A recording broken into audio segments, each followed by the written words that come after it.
kills him in short, and then they start to fight over the body of Sarpedon. A lot of fighting.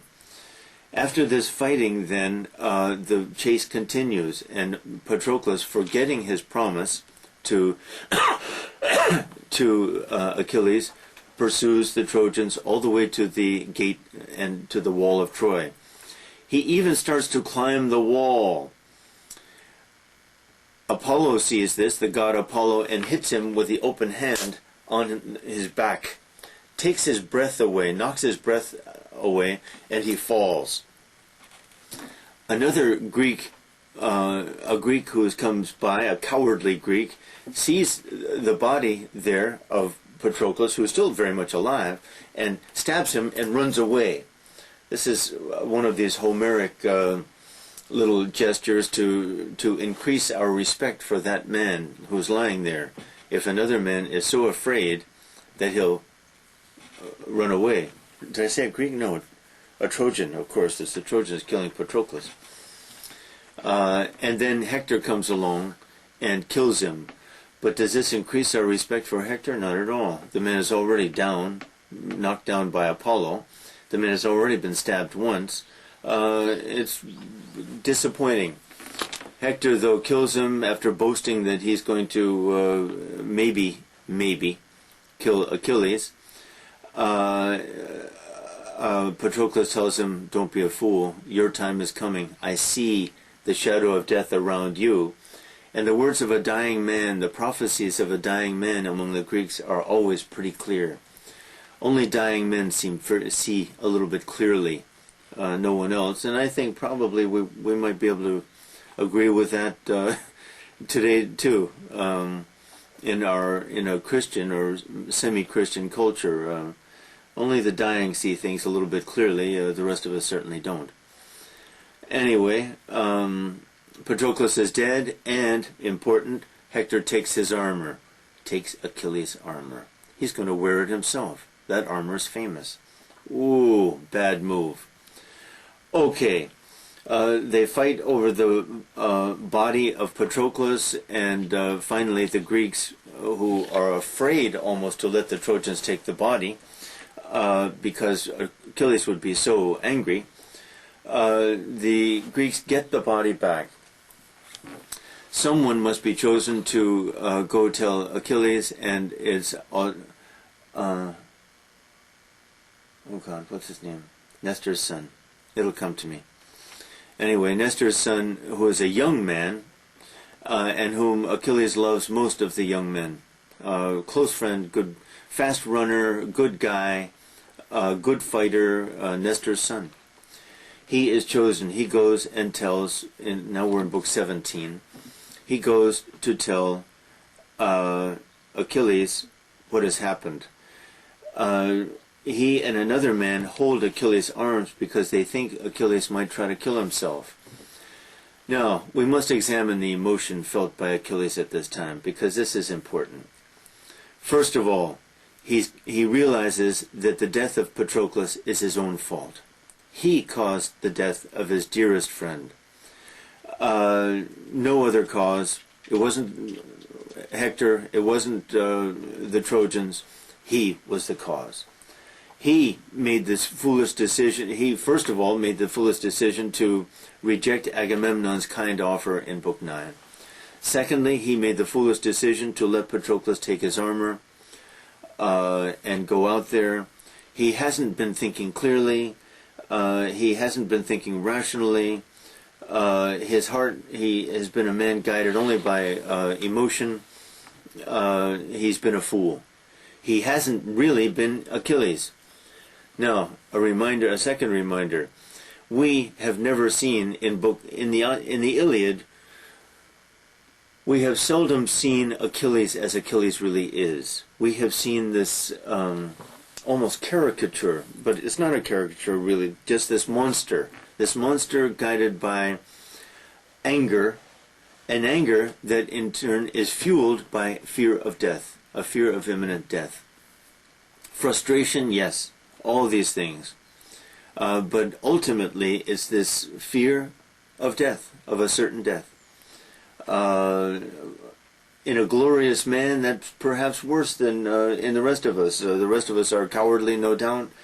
I don't think Achilles is cowardly, though some fear of death is to be admitted. It's his sense of, I suppose, where will I get glory? Where will the glory be? What will the point be? The sense of futility about life, which is going to rise in intensity through the rest of the Iliad until a certain point in the last book. Okay, so he's out of his mind with grief. His mother hears him, Thetis, from the sea, comes to see him. What's wrong, son? Oh, you know what's wrong, Mom. Blah, blah, blah. And now his decision is clear. Before, his mother had hoped a little bit that he would stay out of the battle, because by staying out of the battle, he could continue to live, though he would lose glory. Now there's no question what he's going to do. He's going to return to the battle and die. But he has no choice. He must punish the Trojans. He must try to kill Hector especially. The outcome is clear, and Mom knows it. He needs armor. Mom, you have boasted that Hephaestus is your friend. Go to Hephaestus, bring me some armor, please. She does it. Book 18 is famous mainly for Thetis going to Olympus, going to the home of Hephaestus, the palace of Hephaestus. Hephaestus makes the famous armor, the most famous of all armor. We watch as he makes it, because that's how Homer does things. He doesn't just describe some inert object lying there. He takes us through the action of the making it, which is much more interesting. The armor is very improbable because it's got the history of the world on it, let's say, on his shield. I mean, it's just ridiculous. He puts so much on that shield, but that's okay. She then brings this armor to her son. Book 18 ends. Book 19 begins. Achilles puts on the armor and wants to fight immediately.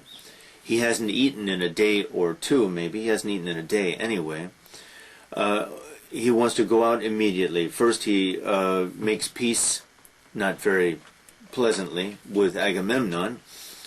Implied then is that Agamemnon will give him all those gifts that he promised, but that's kind of not very nice. But anyway, he's returning, and so Agamemnon gives him all those things. He wants to fight immediately, but Odysseus characteristically reminds him that although he is nourished by anger, rage, the rest of them need food. And Odysseus reminds us of this about 3 times in the Odyssey, too. He loves his food. So they eat breakfast, and then the fighting begins. The fighting in 19, 20, and 21 is all going one way, toward the Trojan camp. Implied here is that the Trojans are still on the plain during all this, interestingly. It's never said, but they're still there. Now Achilles is there in his new armor, his Myrmidons, 1,000 men maybe, quite a few men anyway, 400 or 500 men are there, and they're pretty terrible too. And the terrible slaughter begins because Achilles is a man enraged. He kills many, many, many men. Everyone is running from him. In 20, he arrives at the river Xanthus. There are 2 rivers on the Trojan plain, and Xanthus is one of them. Men have to run through the water. The water is high, apparently. Must be spring. They're in that water. Well, Achilles plunges in the water and starts killing men. It just kills so many men that the river turns red. Many absurdities in this part of the Iliad. I forget how absurd these parts are. The god of the river rises up and says, "Achilles, stop this. You're glutting my river with dead bodies or me, and turning me red." Achilles says basically, out of my way, river. And so Xanthos, the river, rises up against Achilles because he has that power, but Zeus intervenes, zaps the river, turns the river into fire for a moment anyway, and Achilles escapes, because it's certainly not going to happen that River Xanthos is going to be the one that kills Achilles. Anyway, the battle continues, the slaughter continues. Meanwhile, in Book 20, Zeus has turned the gods loose. And so the gods enter the fighting, some on one side, some on the other. This is full of absurdities. It's the worst part of the Iliad. I must remember that. The most interesting encounters are Aphrodite, pro-Trojan, Athena, pro-Greek. But Aphrodite says, please, please, please don't hurt me. I'm just pretty. And Athena scornfully says, away. Then Apollo versus Poseidon. Poseidon is pro-Greek, Apollo pro-Trojan. Apollo says to the much older Poseidon, sir, I honor you, I revere you, I certainly don't want to fight you. Please, let's not fight. And Poseidon says, okay. That might be an interesting fight, but Poseidon is far more powerful. Not interesting. Anyway, so all of this is nonsense, just nonsense. This is Homer telling stories to idiots, I'm afraid, because only idiots would be interested in this. Just no psychological interest, no interest. Anyway, at the end of Book 21, all the Trojans are fleeing toward the city. Priam, at the gates, orders that the gates be opened to let the fleeing men enter. And they all enter, except Hector. Hector is the last, and Hector is tormented. Here's where we start to love Hector again. Hector is tormented by the thought that the reason for all this is his stupidity, his bad decision for them to stay out on the plain, that they stay out on the plain, his bad decision his general arrogance. He feels terrible, he feels guilty, and we love him for it, I think. Meanwhile, from the walls, at the end of Book 21 now, Priam, Hecuba, his mother, the queen, Andromache, his wife, all call out, son, my husband, come in, don't stay out there, don't fight Achilles. He's terrible, please, we need you, Troy needs you, you are our hope. Hector is not moved. His heart is too full with guilt. His sense of shame is huge. He's got to stay. He's got to fight. In his heart, he knows this is his time to die. Dr. Shin, may we take a slight break? Just 1 second. A wonderful moment, but a terrible moment. Hector stays out. Now, Book 22, 23, 24. These are arguably the peaks of Western literature. Nothing much better. King Lear, I would vote for. Maybe Antony and Cleopatra. Maybe Macbeth. But some of Dante. The end of Dante. But nothing surpasses it. 22, 23, 24. Okay, 22. Hector is left out there. Along comes, of course, Achilles. Hector tries to talk to him, tries to make a deal. If you win, I'll return your body to the Greeks. If I win, return my body to the Trojans. Achilles says, nonsense, fool. I won't make a deal with you. It's your time to die. Hector knows it too, really. Now, they're going to start to fight, and Hector runs. Runs. It's a terrible moment. Just fear. He runs around the city. And Achilles, who's the fastest runner in the world, easily keeps an eye on him, running around, keeping him close to the wall of the city, not letting him get out in the plain. Though, what's he going to do in the plain? The whole Greek army is out there. But anyway, 3 times around the city Hector runs. 3 times. Imagine the feelings of the Trojans up on the wall watching this as their hero, their man, runs. It's terrible. Finally, he stops. Athena puts a stop to it because Athena is pro-Greek, hates the Trojans, but no one can hate Hector, I think. Anyway, she decides to put a stop to this. She assumes the shape of Deiphobus. Deiphobus is Hector's youngest brother. He's a fiery fighter who has not become great yet, but after the death of Hector, he will become the leading fighter of the Trojans. Deiphobus. Athena becomes Deiphobus and stands there near Hector. Hector stops. "Oh, my brother, thank you for coming. Only you had the courage to come and help me. Thank you. Together we'll kill this monster Achilles." So Achilles stops, and they do the ritual battle, which I think I described in Book 7, Hector versus Aias. They stand at some distance in a circle. They're supposed to stand. First, they take turns throwing spears, and then they close in for the sword play and all that, and with spears.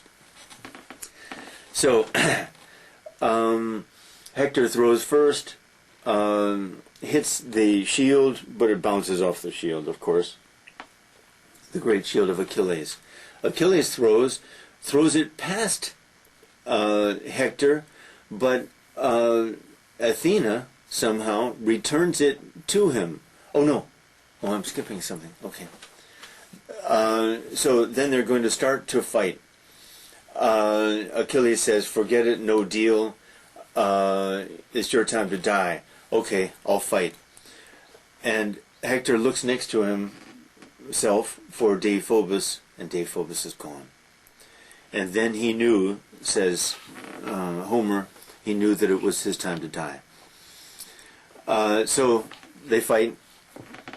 Achilles overthrows Hector, but Athena brings the spear back to him. Ridiculous. So here's Achilles with a spear still, and Hector with no spear.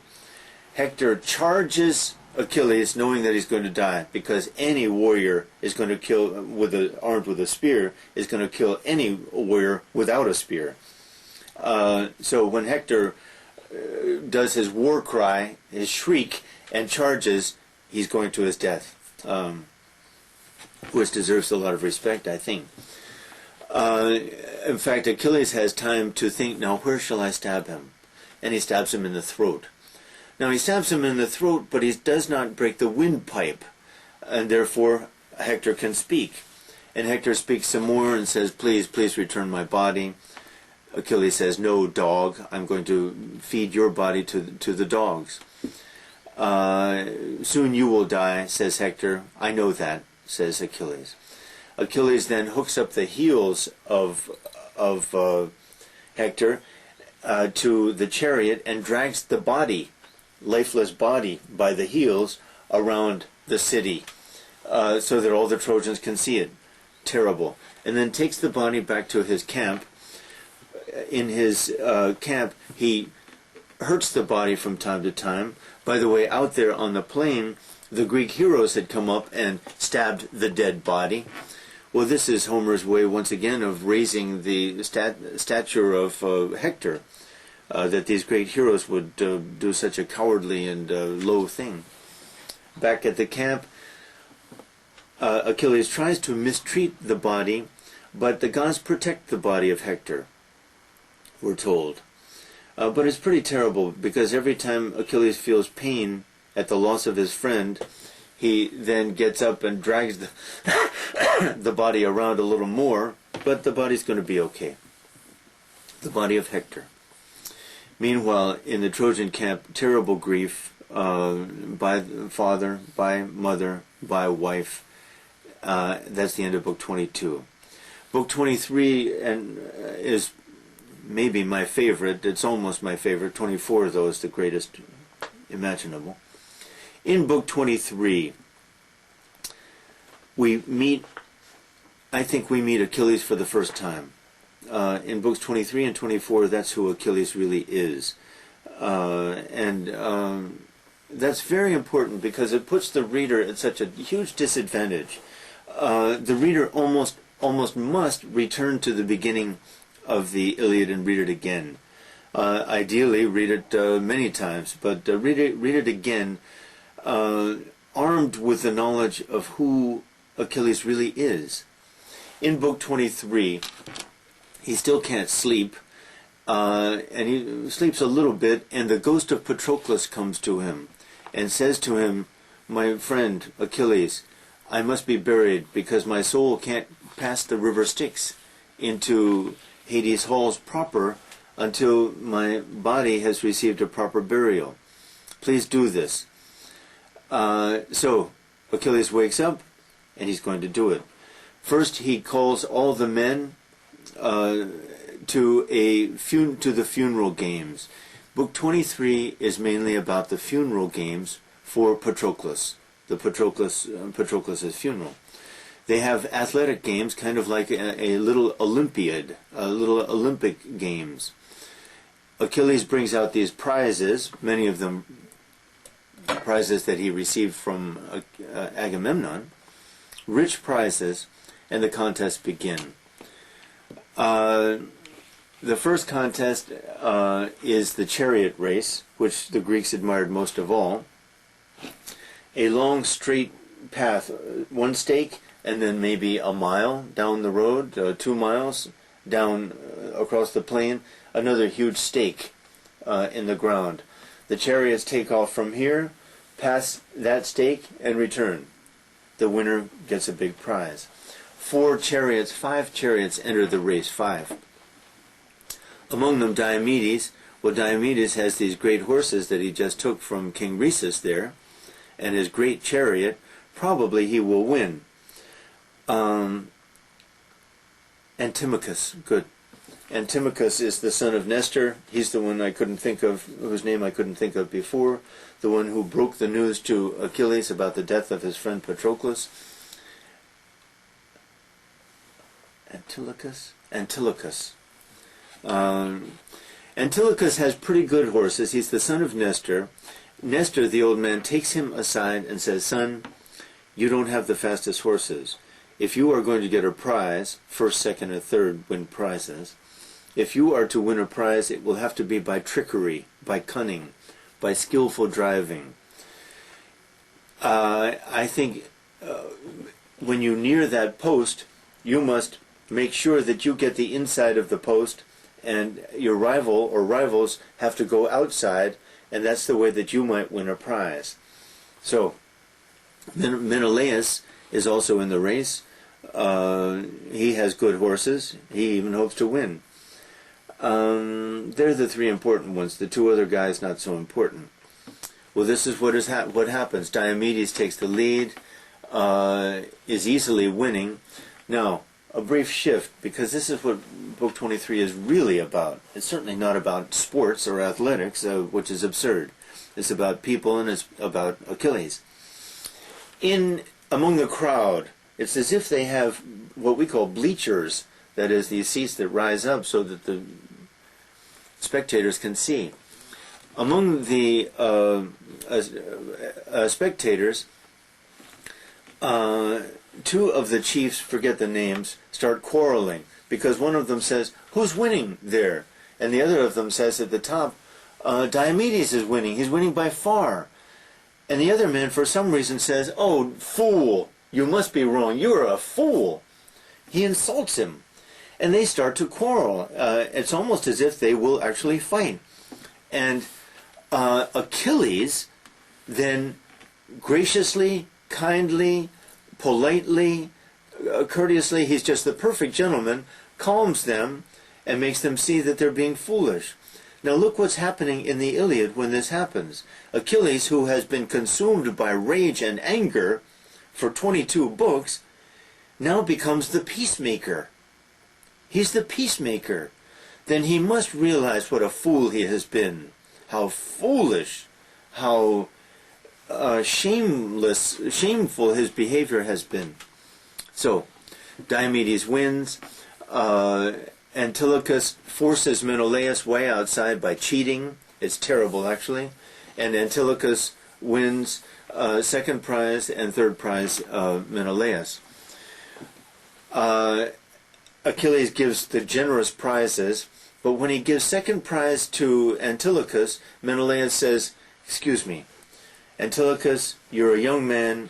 You're kind of foolish because young men are kind of foolish. What you did out there was not right. You cheated. It's not fair. You've done me a lot of favors. Your father has done me a lot of favors, but that wasn't fair." Antilochus, great moment, I think, says, "Menelaus, you're right. I know you're right. I'm sorry. I apologize. Please take the prize." Menelaus says, "No, your apology is good enough for me. I'm glad that you have the dignity to do that. Take the prize." And Achilles then brings out an extra prize for Menelaus. It's a great moment. Other events follow. Wrestling. Odysseus, who is a short man, versus Aias, who is a giant. Odysseus immensely powerful, Aias immensely powerful.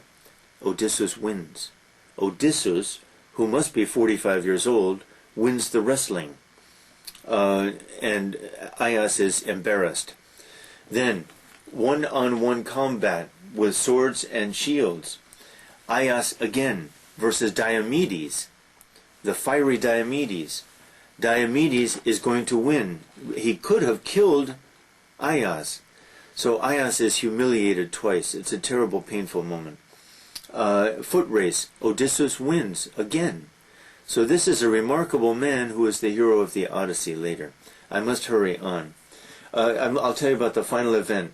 The final event is bow and arrow shooting. They shoot at a bird in the sky. No, that's different. Somebody else wins. I'm sorry. The final event is spear throwing. Before the beginning of the event, Achilles says to Agamemnon, our king, "We all know that you are the best spear thrower. Let's not have the event. You take the prize." Well, that's just absolutely amazing, because everyone knows that Agamemnon is not the best spear thrower. Then, really, this is Achilles' apology to Agamemnon. That's his way of apologizing, and it's a great moment. So 23 is great. 24 is even greater. I've got to hurry a little bit. But the gods are tired of Achilles mistreating the body of Hector. This is shameful. Zeus calls Thetis and says, "Thetis, go to your son, tell him he must surrender the body to the Trojans. This is embarrassing. This is unworthy of him, and this is intolerable." Meanwhile, Zeus sends Iris, the messenger of the gods in the Iliad, to King Priam, telling King Priam to take a wagon, go to the Greek camp, go to Achilles' encampment, and get the body of his son. Take presents, ransom, gifts, and go. Well, this is amazing. When Priam decides to do this and tell his family, they of course try to stop him. This is insane. This king, this old man, going alone into the Greek encampment to Achilles, this is insane, impossible. But he is full of scorn for them, too much really, but it's a good show of life. I'll examine that some other time. It's profound. But he goes. As he's riding across the plain during the night, alone only with his herald who drives, a young man comes up to the wagon in the middle of the plain. He's well dressed and handsome. He's Hermes. Hermes, the most attractive of the gods, no question. Hermes has come to help Priam. He laughs at him. He says, "Old man, what are you doing riding out here? Let me guide you." Hops up, surrounds the wagon with a mist so that no one could see it even if they were looking, and takes him straight to Achilles' encampment. Achilles, of course, is waiting. This is just so great. This old man, this king, the king of the Trojans, who has lost almost everything. He's lost his greatest son. He will lose his city. And this warrior, this terrible warrior, the greatest of the fighters, is just too wonderful. Anyway, Achilles treats him with kindness, with courtesy. Achilles even covers the body of Hector and personally loads the wagon with that body. They've unloaded the gifts and all that. And Achilles invites Priam to spend the night, to have dinner and spend the night. When they dine together, it's just great. It's great not so much for what they say, but for what they are. And really, a lot of the time, they just look at each other. Achilles admires Priam for his courage to come here, for his suffering. Achilles thinks of his own father, Peleus, back there waiting for him, but he'll never see him again. And he's sad because he knows he will never see his father again. And what he thinks about is mortality, the mortality of man. How the code of glory, the warrior code, is nonsense. Everything is kind of nonsense. Everything that we struggle for in life is kind of nonsense. It comes to nothing. But that doesn't mean we don't struggle, and we will struggle, but we should be aware of the value or valuelessness of the things we struggle for. Priam, full of admiration for this beautiful, because Achilles is always thought of as the most beautiful of all human males, at this beautiful, powerful, intelligent, graceful man. But a couple of times Achilles explodes in anger too. It doesn't explode, but it's kind of a minor eruption, because Priam gets on his nerves. But in the end, Achilles is gracious, and Priam is great too. Priam actually sleeps in the tent. But before he goes to sleep, Priam asks a favor. Achilles says, "How many days do you want to bury your son?" 12, please. I will do it. So,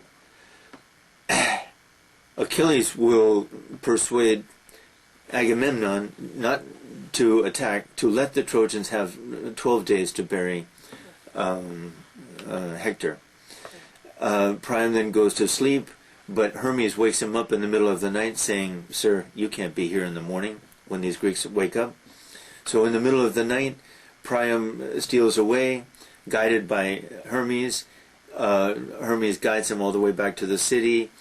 The end of the Iliad comes right there. The Trojans spend 11 days gathering wood for the funeral pyre, Pyre, and the final line of the Iliad is, "And that was the death of Hector." There's the Iliad.